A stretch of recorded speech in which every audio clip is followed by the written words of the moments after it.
Bisnis bel otomatis sekolah ini saya mulai dari tahun 2005, tepatnya di Yogyakarta, dengan nama usaha yaitu CV Metamorphose.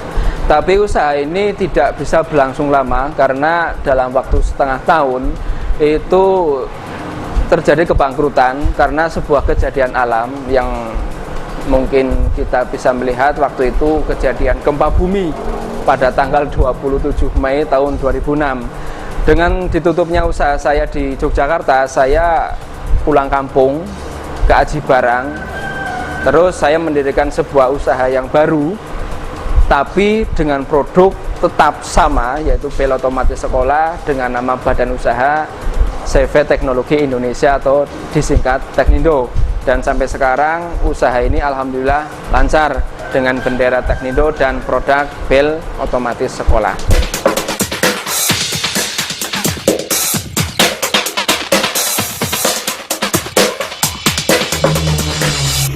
Bel sekolah di Indonesia mengalami beberapa perubahan, kurang lebihnya ada 3 kali perubahan. Yang pertama adalah bel sekolah yang menggunakan alat-alat tradisional, entah itu lonceng ataupun kentungan ataupun mungkin bekas pelek mobil, rel kereta api.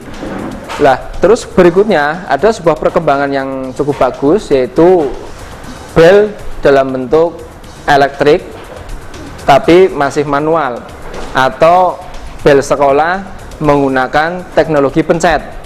Terus pada tahun 2005 itu dengan perkembangan baru, yaitu bel sudah bisa disetting otomatis atau digital, sehingga ada 3 perubahan atau perkembangan bel di Indonesia. Yang pertama tradisional, yang kedua bel teknologi manual, dan yang terbaru adalah bel menggunakan timer ataupun menggunakan teknologi digital. Inovasi yang paling baru dari bel sekolah yaitu dalam bentuk digital. Di samping itu,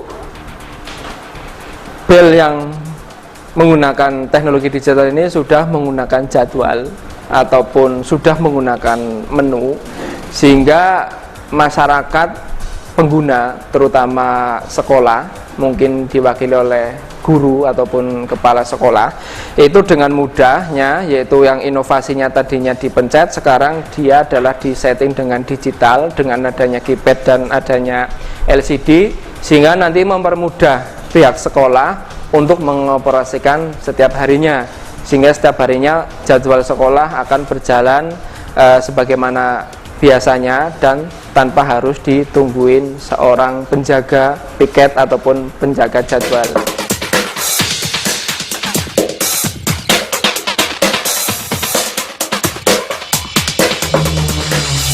Bel otomatis sekolah adalah produk awal dan bukan produk akhir, sehingga kita akan ada turunan-turunan yang lainnya.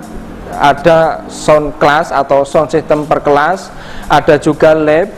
Bahkan yang unik dari bel otomatis sekolah ini, ketika digunakan di sekolah, outputnya suara akan dijadikan sebagai penanda jadwal sekolah. Tapi kalau diterapkan di perkebunan, maka bel ini outputnya bukan lagi cuman suara, tapi bisa mengotomatisasi pengairan atau penyiraman, sehingga perkebunan di wilayah-wilayah terpencil sekalipun akan menggunakan teknologi yang canggih, sehingga bisa membantu produktivitas hasil daripada perkebunan tersebut.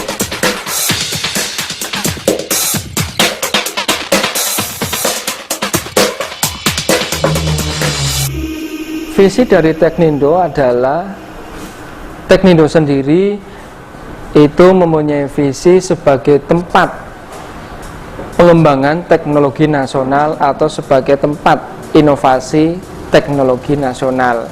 Adapun misinya, Teknindo mempunyai misi ke depan bahwa Teknindo dengan teknologi nasional tersebut bisa menciptakan alat-alat dengan teknologi nasional untuk memenuhi kebutuhan masyarakat Indonesia, sehingga apa yang kita prestasikan di masyarakat bisa langsung digunakan di masyarakat kita sendiri.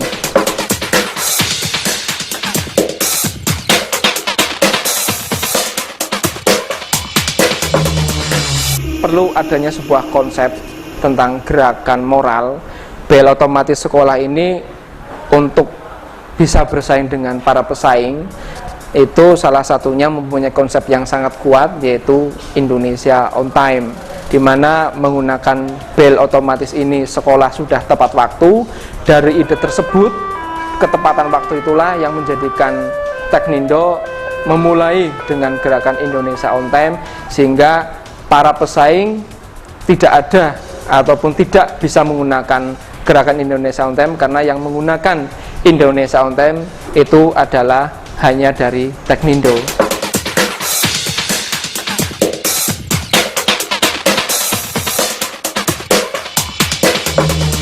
Kalau Anda berani untuk berwirausaha, maka Anda harus berani untuk gagal, itu yang pertama kali.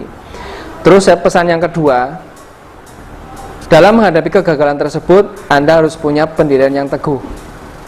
Anda punya bisnis A, ketika Anda suatu saat nanti akan ada sebuah kegagalan itu minus 10 misalnya, Anda tetap harus di bisnis A. Jangan pernah beralih ke bisnis B, C, D, atau yang Z, itu lebih ekstrim lagi. Kalau Anda minus 10 kegagalan itu, Anda harus di A. Bahkan datanglah sebuah kegagalan lagi minus 100 misalnya, Anda tetap harus di posisi di A, yaitu tetap pendirian teguh bahwa bisnis Anda adalah A. Yang ketiga, Anda harus mempunyai kesabaran. Kesabaran itu ibarat kita, kalau kita di sekolah, adalah ketika menjawab sebuah soal. Sebuah kegagalan, sebuah masalah, itu harus kita sikapi dengan kesabaran. Artinya, dengan pendirian yang teguh tadi, dengan kesabaran tadi, semakin banyaknya masalah, semakin banyaknya kegagalan yang kita lewati, sebenarnya mendekatkan kita kepada sebuah kesuksesan atau keberhasilan. Karena yang dinilai sebuah kesuksesan dan keberhasilan adalah proses dari kesuksesan itu sendiri.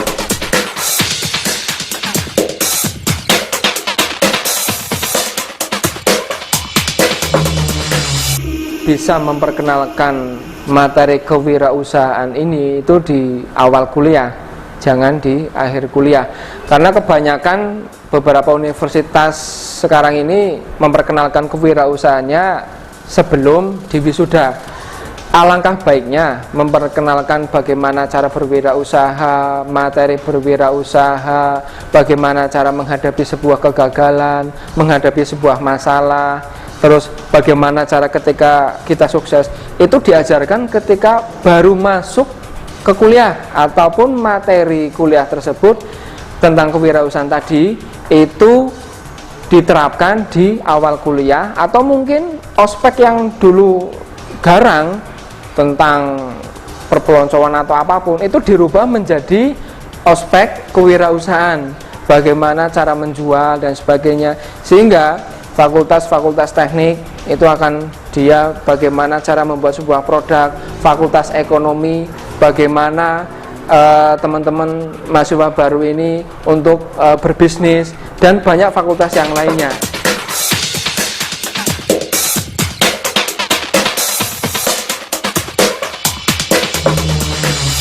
Bahwasanya kami percaya setiap kali ada satu kesulitan, pasti ada dua kemudahan.